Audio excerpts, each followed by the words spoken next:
ginawa nila sa akin. Look what they did to me. Buti na lang may extra jacket ako. Kung hindi makakita ng lahat kung gaano ako kakawawa. Does this mean na susundin mo ng advice namin ni Seb na lagi kang umalis na may driver? Oo na. Nandyan ba si Dad? Nakabalik na ba siya sa meeting niya? Sabi nung secretary niya, after his meeting, uuwi na siya. Buti na lang, he can't see you like that. Buti naman hindi. Gusto ko makita ako ni Dad. Para makita niya na ginagawa ko yung lahat just to protect na Excelsior.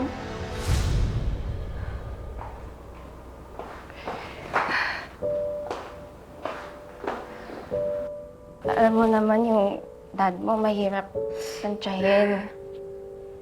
Yes, alam kong gusto mo i-flex na hinarap mo si Amira. Pero alam mo naman na pag makita ka ng dad mo, ang makikita niya is natalo ka na naman ni Amira.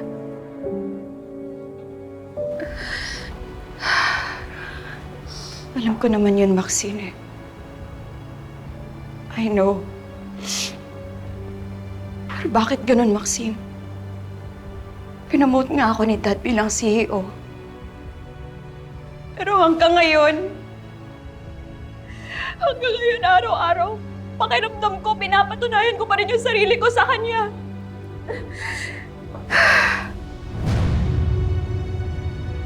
This can help. Really, Maxine? Bibigyan mo ako ng HL ng drugs?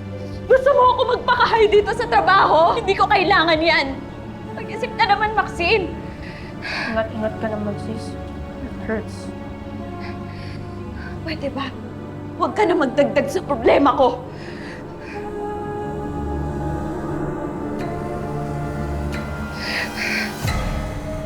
Kumanda ka, Mira. Hindi kita hahayaan manalo. Makikita.